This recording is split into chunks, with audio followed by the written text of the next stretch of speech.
नमस्कार, मैं अनीता चौधरी और न्यूज़ अड्डा की आपको बताया मैंने पहले भी ब्रजधाम की ये चुनावी अड्डेबाजी चल रही है। अब देखिए रात के तकरीबन 10 बज रहे हैं और प्रत्याशी अभी भी अपने वोटर को लुभाने की कोशिश कर रहे हैं। रात रात में उनके साथ मिलने जा रहे हैं। जो चुनावी सभाएं शुरू होती हैं सुबह से, वो रात बीत जाती है लेकिन ये सभाएं ख़त्म नहीं होती है। हम भी थे, अपनी अड्डेबाजी पे निकले थे। हम भी कहाँ छोड़ने वाले थे। हमने पकड़ लिया, धर लिया बीजेपी के प्रत्याशी जो कि गोवर्धन से प्रत्याशी हैं, खड़े हो रहे हैं, मेघश्याम सिंह जी। उनको पकड़ लिया, बैठे हुए थे, लोगों से बातचीत कर रहे थे कि मान मनोवल चल रही थी, पता नहीं शिकायतें थी या नहीं थी जनता को, लेकिन ये अपनी बातों को ज़रूर रख रहे थे, सरकार के कामों को गिना रहे थे। तो हम वहाँ पहुँच गए। मेघश्याम जी, बहुत बहुत स्वागत है आपका न्यूज़ अड्डा पे। धन्यवाद धन्यवाद। रात के तकरीबन 10 साढ़े 10 बज रहे हैं। आपकी सभाएं खत्म नहीं हो रही हैं। कब खत्म होंगी? सवा 8 बजे से पहले तक होती है। 8:15 बजे तक? 8 बजे पहले तक होती है। अच्छा अच्छा, उसके बाद नहीं। अच्छा, तो अभी बस मेल मिलाप चल रहा है। मेल मिलाप तो आ रहे हैं, बैठ के अपना घर है, रोटी खाएंगे, बैठेंगे। या रोज हम दोनों टाइम घर में गांव में रोटी खाते हैं, चूल्हे की। अच्छा, चूल्हे की रोटी खाते हैं? तो यार बहुत जमीन से जुड़े हुए हैं प्रत्याशी। मक्खन भी डालते हैं? गाय का घी। शरीर देख के तो नहीं लग रहा है मक्खन। मैडम 30-32 किलोमीटर मेरे मोबाइल में वो गिरा हुआ है, वहाँ में वो ऐप एक 30-32 किलोमीटर रोजाना पैदल चलने का एवरेज आ रहा है। 30-32 किलोमीटर पर डे का। अच्छा, 30-32 किलोमीटर। ये चुनाव होती है जो ये चुनाव होती है कि जब प्रत्याशी निकलता है कि जीत के जज्बे को लेकर के तो किलोमीटर पता नहीं चलता है। वैसे सुन रहे हैं कि गोवर्धन में तो त्रिकोणीय मुकाबला है, बीएसपी गठबंधन अब और देखो, बीजेपी। मुकाबला तो आपको जानकारी होगी या जनता को जानकारी होगी। हमारा काम वोट मांगने का है, पूरी ईमानदारी से, पूरी ताकत से, और घर घर जाकर वोट मांग रहे हैं हम लोग। अपनी पार्टी की, प्रदेश सरकार की, केंद्र सरकार की जो जन कल्याणकारी योजनाएं, उनके बारे में बता रहे हैं। लोग मिल रहे हैं, लाभार्थी मिलते हैं हमें। हर तीसरा चौथा व्यक्ति बड़ा लाभार्थी मिलता है। अच्छा। किसी को मकान मिला है, किसी को अच्छी पेंशन मिली है, और राशन तो सबको मिल रहा है, 80% लोगों को मिल रहा है। अच्छा। किसी को किसान कल्याण निधि वो निधि मिली है, और तमाम ऐसी, किसी को सिलेंडर मिला है। कोई मतलब 80% लोग ऐसे मिलते हैं जिनकी बात हम जाते हैं, हाँ भी ये ठीक है। तो हमको तो योगी जी ने, मोदी जी ने ये किया है, हमको मकान बनवाया है, हमको राशन दे रहे हैं, या हमको सिलेंडर दिया है, तमाम ऐसी योजनाएं। तो देखिए, योजनाएं ऐसी हैं कि जैसा ये बता रहे हैं कि जब जाते हैं तो लाभार्थी हैं जो उन्हें बताते हैं कि हाँ जी, इस योजना से मेरा फ़ायदा हुआ है। चाहे वो प्रधानमंत्री आवास योजना की बात करें, उज्ज्वला योजना की बात करें, या कई तमाम ऐसी योजनाएं हैं, किसानों को लेकर के जो योजनाएं बनाई, ई श्रम जो उनका पॉलिसी है, ये सारी जो योजनाएं हैं, कहीं ना कहीं हर वर्ग को, अगर हम देखें तो युवा से लेकर के महिला तक को कहीं ना कहीं फ़ायदा पहुंचाने की कोशिश हुई है सरकार। लेकिन कोरोना को लेकर के लोगों में थोड़ी सी शिकायतें हैं। आपको क्या लगता है, वो प्रभावी रहेगा? कोरोना में कोई दिखा है? आज जो शिकायत कर रहे हैं ये लोग, कहाँ 2 साल कोई दिखा है? कहीं अखिलेश को देखा है आपने कहीं मास्क बांटते हुए, या दवा बांटते हुए, या गरीबों को भोजन देते हुए? सोनिया जी इसको प्रियंका गांधी कोई देखा है खाना बांटते हुए, कि चप्पल जूता बांटते हुए? या मायावती कोई देखा है आपने कहीं? बताओ, ये एक उदाहरण, एक वीडियो आप दिखा दो, इन्होंने जाके मैं किया हो। हमारा बूथ का कार्यकर्ता, एक कार्यकर्ता हमने यहाँ बैठ के, देखो प्रकाशी के ढाबा पे बैठ के जहाँ सेवा प्रकाशी ने की है, मैंने अपने आगे जाके प्रकाश है, हमने जूता चप्पल तक दिए हैं। जब चल रहे थे जूता फट गए थे, खाना भी दिया है, दवाई भी दी है, मास्क भी दिए हैं। सेवा किसने की है? मुख्यमंत्री के पिताजी ने शरीर छोड़ दिया, योगी जी के ने, वहाँ नहीं गए। उस दिन 3 जिले का दौरा किया, मतलब दाह संस्कार में नहीं गए, अंतिम संस्कार में नहीं गए, 3 जिले का दौरा किया उस दिन। ये कोरोना के सेकेंड वेव की इतना ये तो कई देशों से बड़ा उत्तर प्रदेश है, कई देशों से। हमारे उत्तर प्रदेश के बराबर तो एक गिरे चुने कई देश हैं। यहाँ तीन लहर आई हैं, 3 लहर कितनी जल्दी कंट्रोल हुई हैं। अभी देखिए कितनी बड़ी लहर आई है, अब इस समय कंट्रोल में है। उम्मीद क्या किए हुए हैं कि इस बार की, पिछली बार के 2017 की बात अगर करें तो मुझे लगता है कि ब्रजधाम में 5 विधानसभा सीटें हैं। 4 जीते थे, एक माट आप शायद हार गए थे। हाँ, माट हार गए। माठ हार गए थे, लेकिन गोवर्धन जीते थे। इस बार क्या, क्योंकि तीन तरफ से आपको खींचातानी हो रही? ऐसा है मैडम, 2017 में जो चुनाव हम लड़े थे वो केवल वादा करके लिए लड़े थे कि अब ये करेंगे वो करेंगे। 2017 से लेके अब तक 5 साल में वादा पूरे किए हैं। जैसे राम मंदिर की हमने कही थी राम मंदिर बनवाएंगे, अब राम मंदिर बन रहा है। बिजली की बात हमने कही थी कि बिजली ऐसी सुधार करेंगे, अब बिजली देखो पूरे प्रदेश में ग्रामीण क्षेत्र में 18-20 घंटा बिजली आ रही है, शहर में 24 घंटा बिजली आ रही है। एक समय था ट्रांसफार्मर बदलने के लिए 15-15 दिन नेताओं के पास जाते थे, आज 24 घंटा में आप फ़ोन करो 24 घंटा में ट्रांसफर बदल जाता है। तो काम तबीयत थोड़ी खराब हो रही है। रोड की स्थिति देखो, कितनी अच्छी हाईवे देखो। हमारे देश के हाईवे जो नए अब बने 7-8 साल में मोदी जी और योगी जी के नेतृत्व में, मैं कह रहा हूँ अमेरिका में ऐसे हाईवे नहीं होंगे। इतना परिवर्तन हो रहा है, कितना बड़ा। अब ये आपको बता रही थी वो कौन सी योजना है उसकी, वह प्रकाश जी कौन सी योजना है वो 5 लाख वाली इलाज वाली आयुष्मान योजना। कोई देश सोच सकता है? बताओ कोई देश सोच सकता है? प्लान करते ही रह गए। अमेरिका काफ़ी देर से प्लान कर रहा है, चाइना काफ़ी देर से प्लान कर रहा है।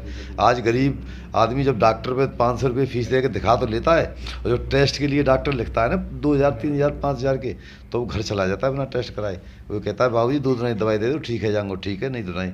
आज 5 लाख तक का इलाज, हाईटेक जो अच्छे अस्पताल हैं, जो सुपर स्पेशलिस्ट अस्पताल हैं, जिनमें गरीब आदमी बेचारा प्रवेश ही नहीं कर सकता है, उन्हें जाके इलाज करा रहा है। और कितने लोग लाभार्थी हैं देखो। आज मकान का सपना कुछ सोच सकता है? एक सौंक कस्बा है, मैं वोट मांग भी गो माँ ज़्यादातर माँ बेचारे गरीब आदमी थे, ऐसी वोटर था। उनसे मैंने बात की, 14 से मकान पूरी कॉलोनी, मतलब वहाँ झोंपड़ी में लोग रहते थे, पूरी कॉलोनी पक्के मकान बन रहे। मैंने कही भैया वोट, मैं मोती बुढ़िया बोली चुपचाप, बेटा को कौन सी पार्टी को? मैया अपनी कमल के फूल को मांग रहा हूँ। अरे बेटा हम कहाँ जाएंगे, हम तो ज़िंदगी झोंपड़ी में निकल गई हमारी, और आज पक्के घर में रह रहे हैं, और बिजली लग रही है संग में, और पानी व्यवस्था हो रही है। तो ये सब करके दिख रहा है। राम मंदिर की हमने घोषणा करी, राम मंदिर बनाएंगे, राम मंदिर बन रहा है। तो अब क्या, अब टक्कर की बात कर रही है? कोई टक्कर नहीं है मैडम, देखना आप 10 मार्च को देखना, कोई टक्कर नहीं है। देखिए ये बीजेपी प्रत्याशी मेघश्याम सिंह जी बता रहे हैं कि कहाँ मैडम पड़े हो चक्कर में, कोई नहीं है टक्कर में, कोई नहीं है टक्कर में। रिजल्ट देखना, अच्छा रिजल्ट देखना। हर घर में कमल खिलाएंगे, फिर योगी को लाएंगे, इस संकल्प लेके हमारा एक कार्यकर्ता, हमारे कार्यकर्ता ऐसे ना है, एक विधानसभा में जिन लोगों की वोट आएंगी ना, ये आप टक्कर की बता रही हैं, इनकी इतनी वोट आएंगी, इतना कार्यकर्ता है हमारे पास। अच्छा, तो भैया ये इस बार तो लगता है कि ब्रजधाम 5 के 5 एकदम 5 का पंच देने वाला है, ऐसा समझ में आ रहा है इनकी बातों से। तो ऐसा 5 की 5 5 का पंच। गोवर्धन में सुनो, गोवर्धन का रिजल्ट आप देखना। 1 महीना पहले योगी जी ने एक इंटरव्यू में कहा था, हमारे मुख्यमंत्री जी ने, ABP न्यूज वाले पूछ रहे थे किससे टक्कर है, योगी जी कह रहे थे टक्कर भाई 20% और 80% की लड़ाई है। अब 80% वाले और 20% क्या टक्कर हो सकती है? आप नोट कर लो, लिख के ले जाओ। गोवर्धन में 20% और 80% का वो मामला है, सब 20% में, और फूल अकेला 80% में। नोट कर ले जाओ, रिजल्ट 10 मार्च को आए तो फ़ोन कर ले। 20% कौन है? भटके हुए लोग, देश को तोड़ना चाहते हैं। अच्छा, तो भटके हुए लोग देश को तोड़ना। कौन सा नारा है? अफजल, वो कौन सी नारा है बताइए भैया, बताओ रहेगा याद, 10 कम हो रहे। अफजल हम सरबंदा है, तेरे खातिर जिंदा है, तेरे खातिर जिंदा है, वो लोग हैं। अच्छा, वो लोग हैं। अच्छा, बहुत लोगों को उम्मीद है कि जैसे अयोध्या की काया पलट हुई, रामलला जैसे मुक्त हुए, मथुरा में भी ये मुक्ति का जो सिलसिला है वो जारी रहेगा। एक भव्य मंदिर यहाँ भी बनेगा, जन्मस्थली जो है। बिल्कुल बनेगा, 100% बनेगा, दावे के साथ बनेगा। यहाँ पे एकदम ठोक के बोलिए कि हाँ, ठोक के कहे, दावे के साथ बनेगा कि कृष्ण जन्मभूमि भव्य बनेगा। यहाँ भी एयरपोर्ट बनना चाहिए, बनेगा। जब मंदिर भव्य बनेगा तो एयरपोर्ट ही बनेगा। जिसने अयोध्या में जो पूरा विकास के कारण हाईटेक विकास हो रहा है, यहाँ भी होगा। लेकिन मामला तो कोर्ट में है ना, ईदगाह खत्म होगा तभी तो जन्म। तो कोर्ट तो फैसला उसके आधार पे ही करेगा, सबूत के आधार पे। हाँ। आज अब ईदगाह में पत्थर देखो, गुम्मद देखो, मंदिर के लगे हुए हैं। अच्छा, मंदिर आज भी वहाँ गुम्बद जो है हिंदू मंदिर के गुम्बद लगे हुए हैं। अच्छा। अब आप कल देख लेना जाके सुबह। अच्छा, हमने तो कोशिश की थी, हमें जाने नहीं दिया। आप नीचे खुदवा के देखो, आप उनके नीचे मूर्ति मिलेंगी। मंदिर की सब ऐसे वहाँ अयोध्या मिली थी। अयोध्या में तो बहुत जटिल मामला था, या तो बहुत सरल मामला है। अच्छा, तो देखिए ये जो एक अडवाणी के समय से ही हमने देखा कि जब रथ यात्रा शुरू हुई थी तो एक उस समय में भी नारा दिया गया था कि अभी तो ये झांकी है, बाकी मथुरा काशी है। तो मथुरा जो है लगता है अयोध्या की राह पे चल चुका है। और ये मेघश्याम सिंह जी बीजेपी प्रत्याशी, देखिए आपके हमारे कैमरे पे ये ठोक के बोल रहे हैं कि मथुरा की काया पलट होगी। और जैसे अयोध्या में राम मंदिर भव्य बना है, ये मथुरा में भी कृष्ण जन्मभूमि का जो शिलान्यास होगा भव्य तरीके से होगा। एयरपोर्ट की भी बातें कर रहे हैं कि अगर मंदिर बनेगी तो एयरपोर्ट भी यहाँ आएगा।